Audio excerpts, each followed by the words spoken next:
everybody. Welcome back. We got another great guest here today. It's an old friend of mine, another hockey buddy, Karl Stollery.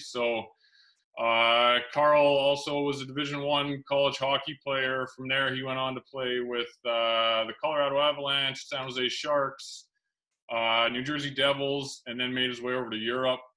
This guy is an Olympic bronze medalist with Team Canada. He's had an unreal career and he's still going. So just wanted to introduce everybody to Karl. And Karl, how you doing? Doing good. Good to see you. Yeah, you too, man. It's great to chat. It's been a little while, so it's nice to catch up here. So how's everything going back home, Alberta guy? Yeah, it's going good. Red Deer misses you. I was through there the other day. I always think of you when I stroll through there. Is the sign up yet? The sign on home of Adam or no? I missed it. I didn't see it, so you're gonna have to get back here and See about that. sort that out. But yeah, things are good. Just helping out here on the farm with my dad and brother right now, and then gonna hopefully go on a little road trip here when we're done. Nice. That's good stuff, man. Enjoy the off season. So I guess just to start, I know I gave you like a little bit of an intro, but if you want to take us through a little bit of a timeline of like your hockey career, kind of a little more in depth than I did.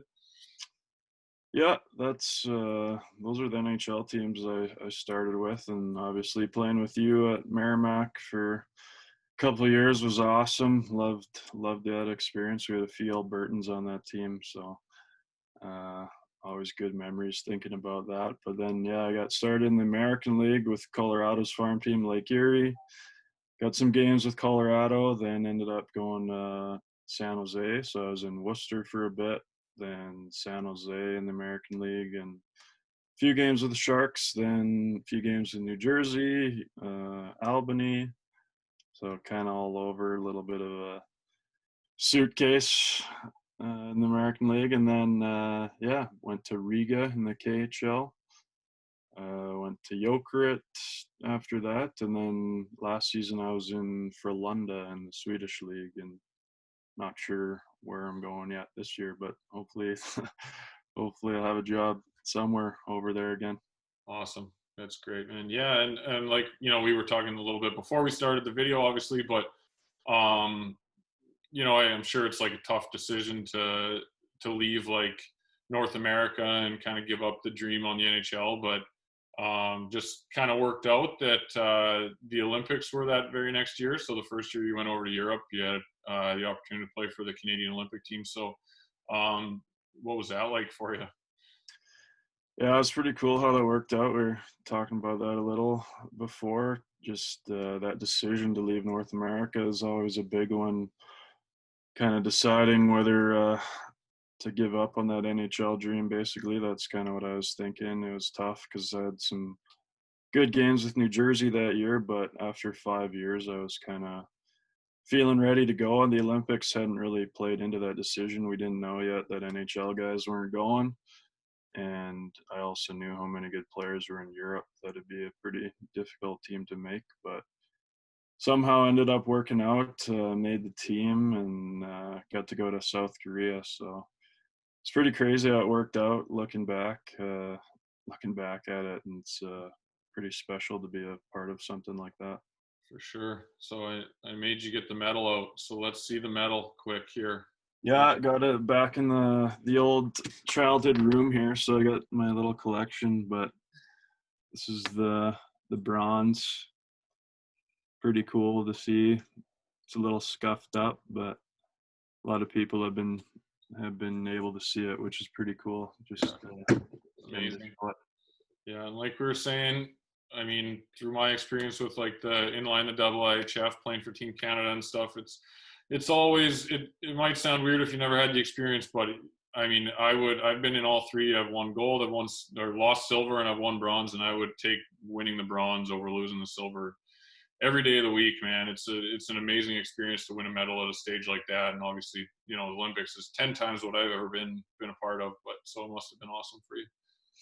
Yeah, it was. Yeah, it was pretty cool. It was pretty devastating to lose in the semifinal game. We lost to Germany, and it was kind of an upset. And just one of those games where everything seemed to go wrong, and it was pretty tough to get ourselves refocused again. It was just kind of a quick turnaround. I think we played the Bronze the next day. So we did a great job of refocusing and realizing the opportunity to win an Olympic medal was possibly once in a lifetime for all of us. So it was amazing to bounce back, and yeah, like you said, it was amazing feeling being able to win it. Yeah, exactly. Right. Had a fun time after that. We'll keep it PG though, so we'll there. But lots of karaoke in Korea. that's awesome.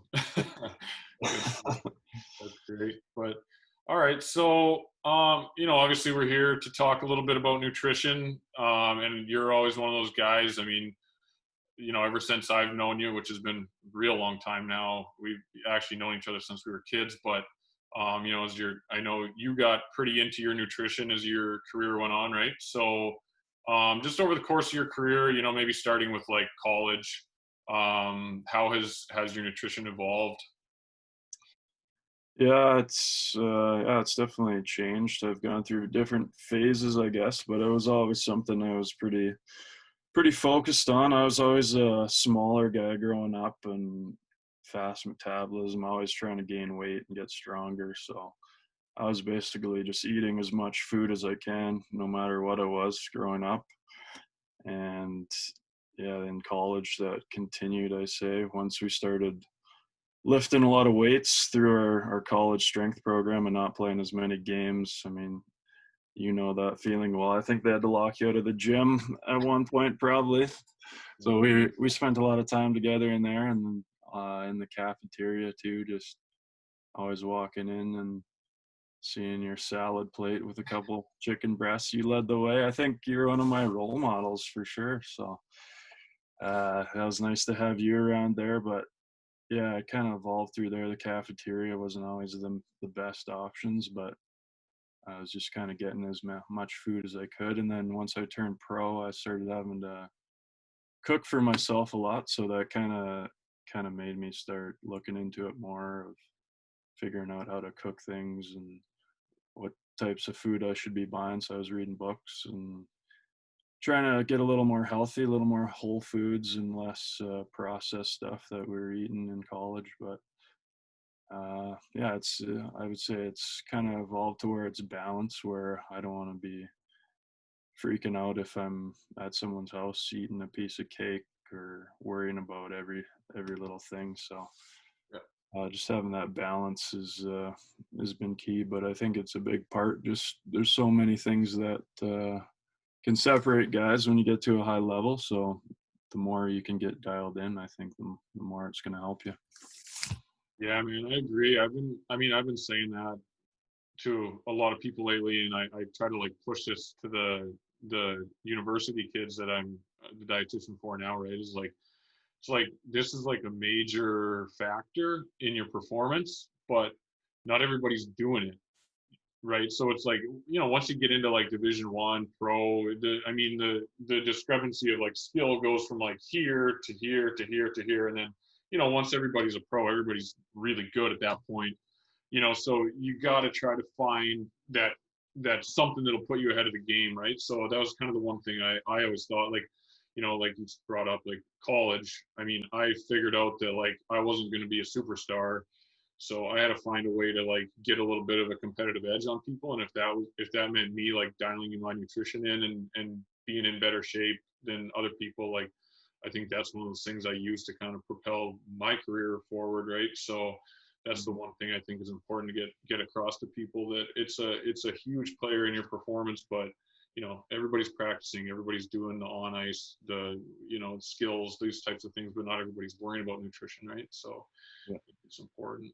Um, and then yeah, so I mean, you mentioned the whole foods, right? I mean, I know for me personally, like because you go through college where you just walk into the cafeteria and everything's sitting there waiting for you, right? And you just grab whatever you want. And then I remember like my first time I flew out, joined a team to play pro, and like woke up from my pregame nap and was like kind of sat up in bed and was like, holy shit, I I have to get my own pregame meal. I don't know what am I going to do here. So, yeah, I mean, just in terms of like cooking, is there anything you found in terms of like easy tricks or little things that you developed over time that just made, because you are busy and the schedule's intense and you got to eat a lot of food. So is there anything you developed over time just to kind of to help with that? Yeah, I kind of get in the routines of the game day, especially where you. I think my go-to a lot of the days was a quinoa and salmon and a salad.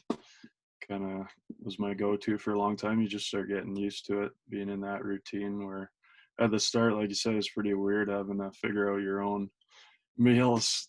So that was a bit of a learning process. But and then there's some teams you're on too where maybe a lot of the meals are at the rink as well, so that's kind of nice too. You have the chef there that prepares the meals, which is always usually pretty good too, but it just varies organization. But yeah, it's just something that you kind of just once you're in that routine, you're just used to it, and that's kind of how it evolved throughout the years.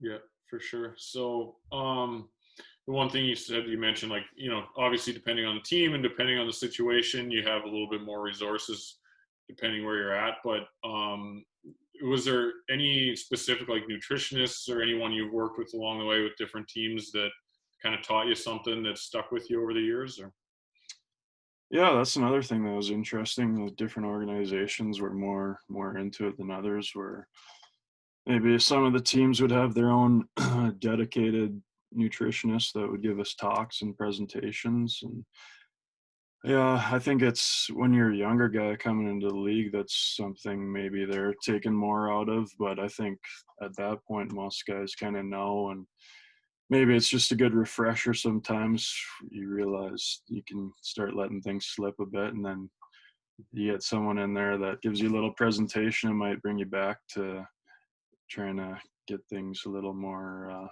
healthy and nutritious. So yeah, it's I think most teams I've been on recognize that importance. And even this last year, the team I was on in Sweden, we had all our lunches at the rink the whole season. So we'd practice and then we just go straight up and eat lunch. So it's yeah, something that everybody's pretty focused on nowadays.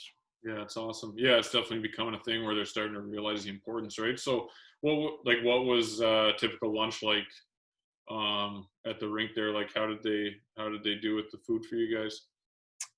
Yeah, in Sweden, definitely a lot of meatballs, as most people would think. IKEA and meatballs.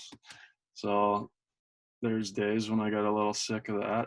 That was always there as an option, and have to go out to eat once in a while. But yeah, it's pretty good spreads. Usually, they try to keep a lot of whole foods too, a lot of fruit and veggies, and uh, rice, potatoes, chicken, salmon, kind of the basic staples that most of us are used to having. So it's interesting to see the different diets all over the world too. Everyone's got their kind of own little special things they like to eat, and yeah, but it was pretty standard there too.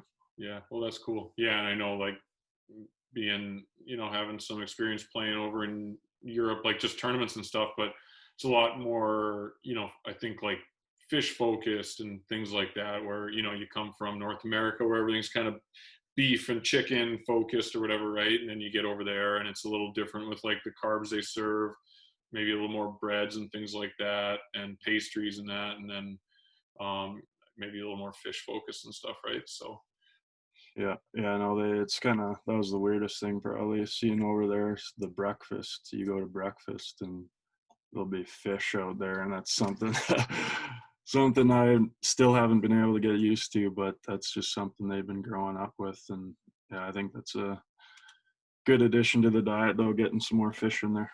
definitely. Yeah. Cool. All right. So, as career goes on, like you said, you've had to kind of worry a little more about nutrition. Things become a little more important as you age, right? So, um, I guess like what sort of, or like how has that evolved over time for you? You know what I mean? Like, do you feel like it's become more of a factor as time goes on, or? Yeah, it's kind of funny how that goes. I've been pretty blessed, I guess, with my metabolism. Seems like it's still humming along pretty good. So I have to eat a lot still, but so that's kind of nice.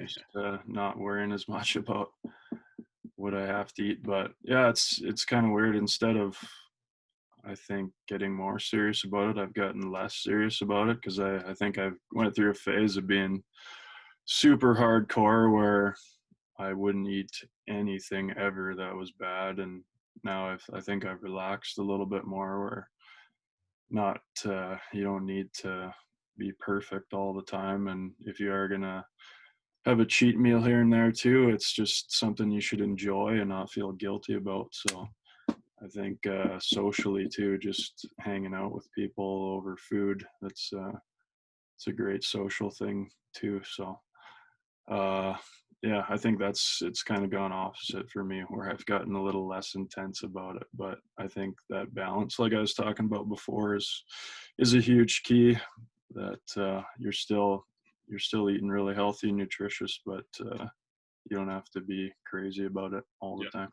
No, that's awesome for people to hear, because I think that's like another thing too, is like people think like, oh, pro athlete, like they must just eat, you know, chicken and rice and vegetables, and and I think that's kind of like, even I don't know, maybe for you and me, it's that's kind of like what we used to think too back in the day, right? Like, oh, this is how it needs to be done. Like, you need to be super rigid. You can't have, you can't fall off that wagon in any specific way, or it's going to affect what I'm doing, or it's going to affect my body composition or my play or my performance, whatever, right?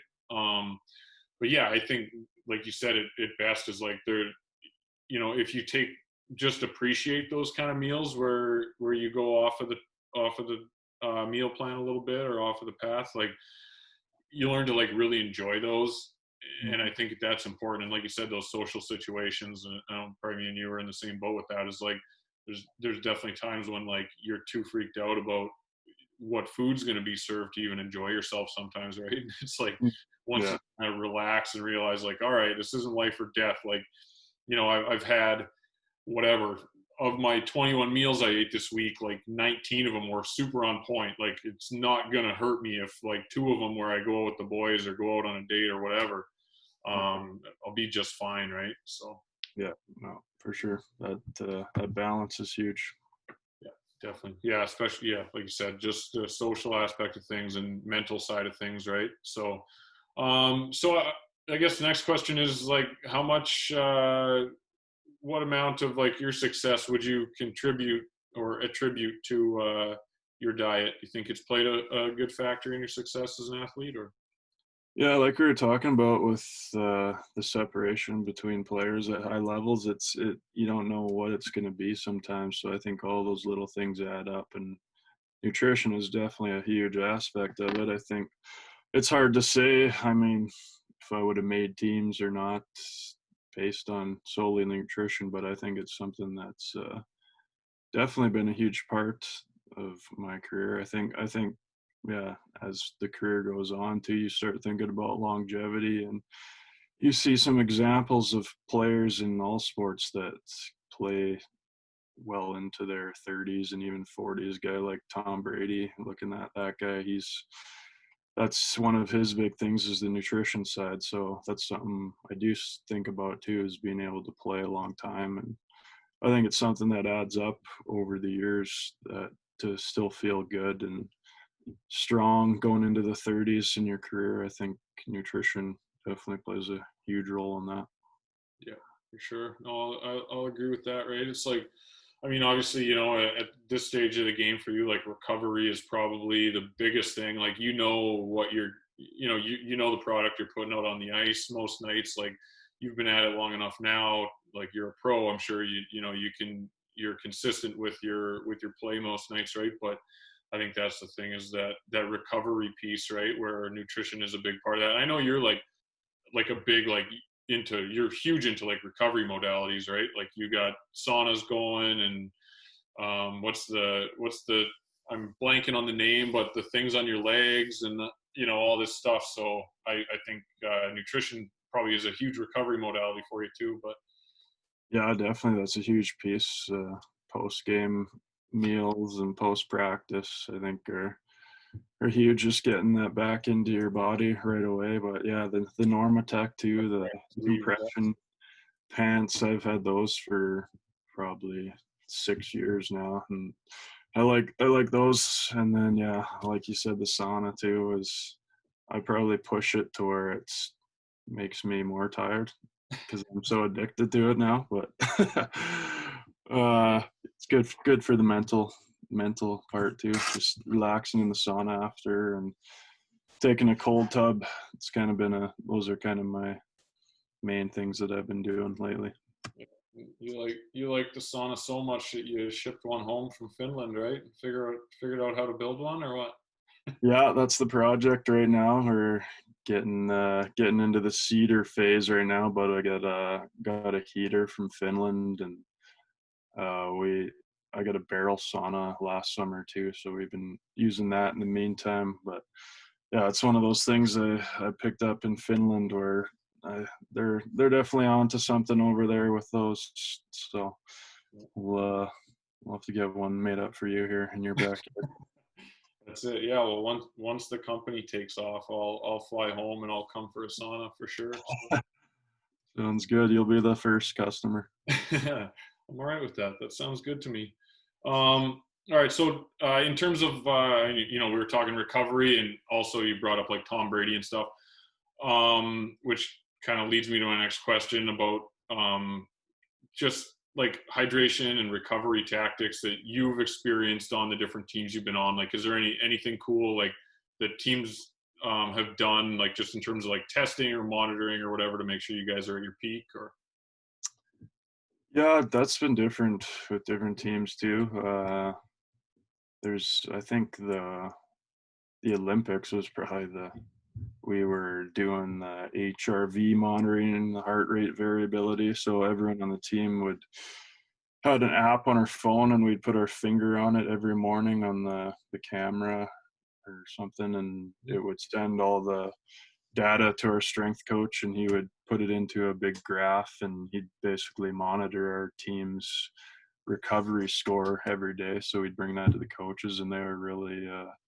really good about it too. If we had a harder practice planned and maybe we weren't as recovered, they would dial it back that day and monitor that. So I think that's the best I've seen, and I'm not sure why more teams aren't using stuff like that right now. I think that's huge, where sometimes you think, oh, you just need to work harder, whereas maybe you're digging yourself into a deeper hole. It's going to take longer to recover. So there's so many good things out nowadays to monitor that stuff that I think that's something that can be a definite advantage.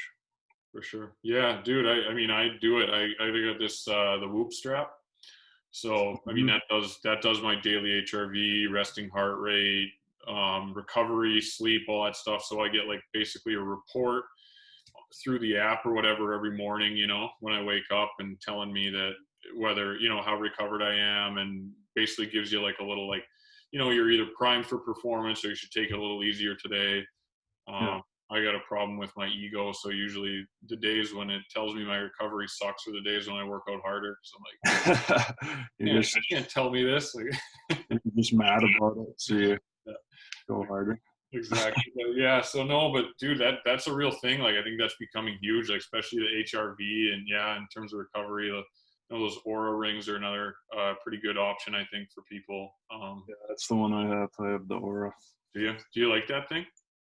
Yeah, I think it works really good. Yeah, I don't really notice it when it's on your finger too. I mean, you get used to that strap too. That's no big deal. I think that one's great as well. I think those are the two best ones that I've heard of. But yeah, it gives me a full report too. I enjoy having it. Some guys don't like it. They think if they see a bad score on a game day or something, then it's going to mess them up. So I guess that you have to factor that in too. Some guys don't like to see it, but Yeah.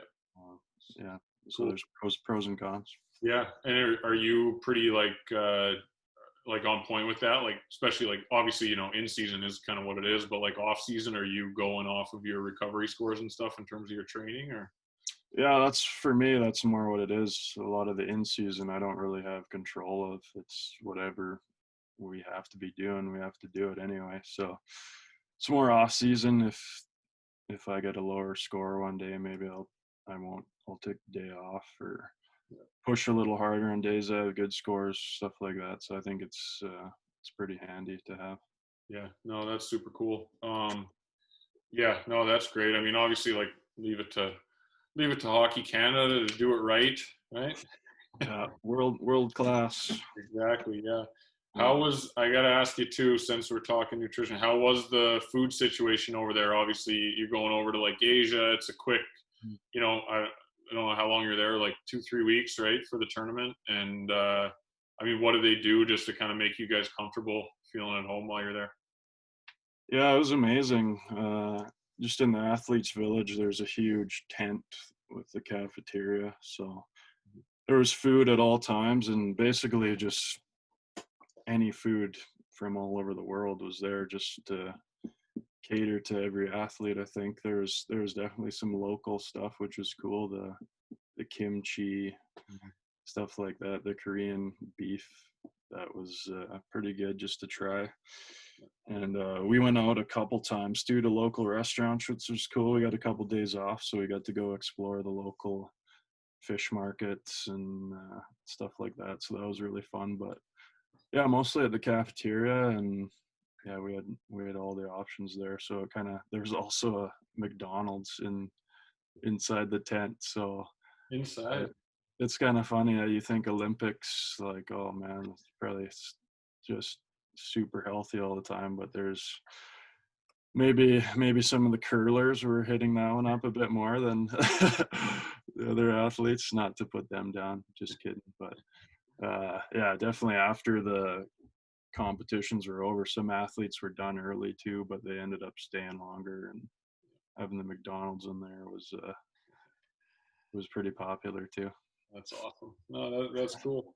Yeah, I mean that kind of leads me to second last question is just in terms of like obviously you've had an opportunity to obviously you're traveling all over North America and Europe playing hockey, and then now the last few seasons or off seasons you've been able to kind of travel the world with some of your free time. So do you have a cool story about like a team dinner or like any kind of like social situation around food? I know like that one from the Olympics is a pretty cool story, but you got anything else? Yeah, I hadn't really thought about this one, so I mean, I don't have a specific one that's jumping out. Obviously, the rookie dinners on different teams in the American League are always fun. I didn't get to get one in the NHL, which was kind of well, yeah, I don't know if it was a good thing or a bad thing having to miss that one. It can be pretty expensive, the NHL one, but yeah, I got called up.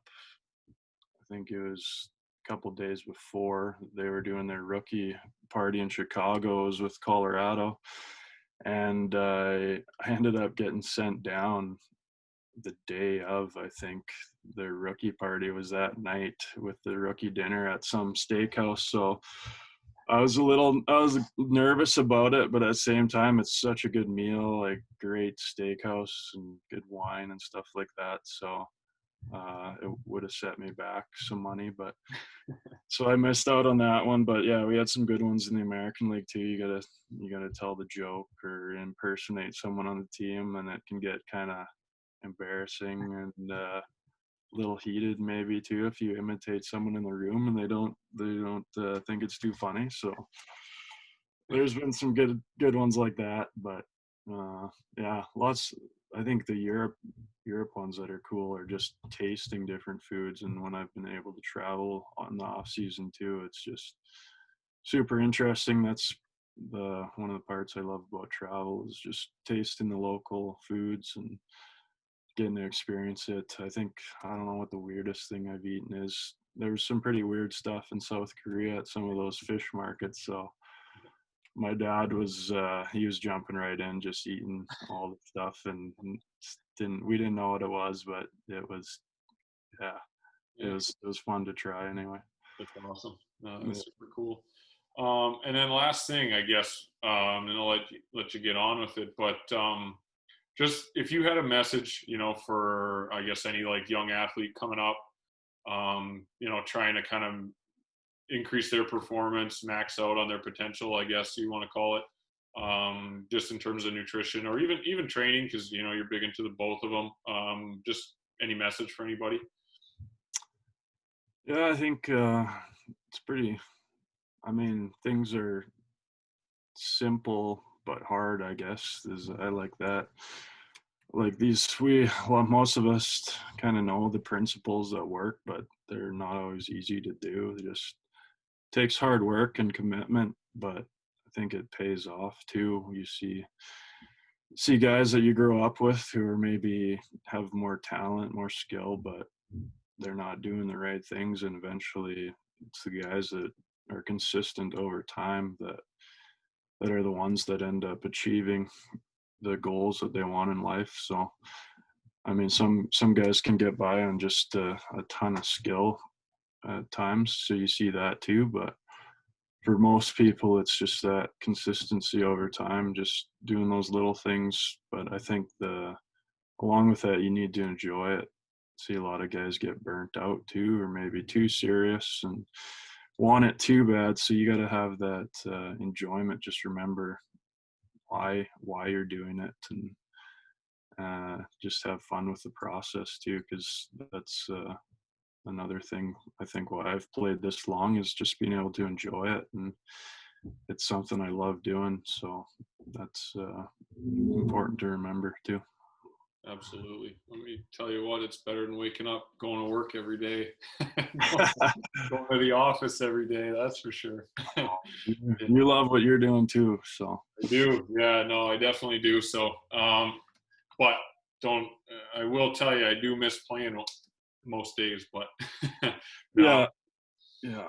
for sure. I love that message. Like you said, the consistency over time. I think that's the big one, right? It's just, man, if you can stick to it, and I mean, that's the thing. Like you talk about, like when you're young, there's always those kids that are like way up here, and everyone thinks like they're going to the show, and that's the big thing, right? And then, as long as you just keep climbing that mountain, man, like it doesn't have to. You don't have to be the best at 12, 13 years old, but if you keep climbing that mountain, like you're a perfect example. It's like come out of college at 23, 24 years old or whatever it is, and you just keep working your way up, and next thing you know, you're playing for an Olympic medal for Team Canada, and signing NHL contracts and stuff. It's like, yeah, and it's just, at no point was anything like guaranteed for you or anything like that, right? But if you just kind of keep your eye on the prize and keep getting better every day a little bit, and I think that's definitely the way to go about it.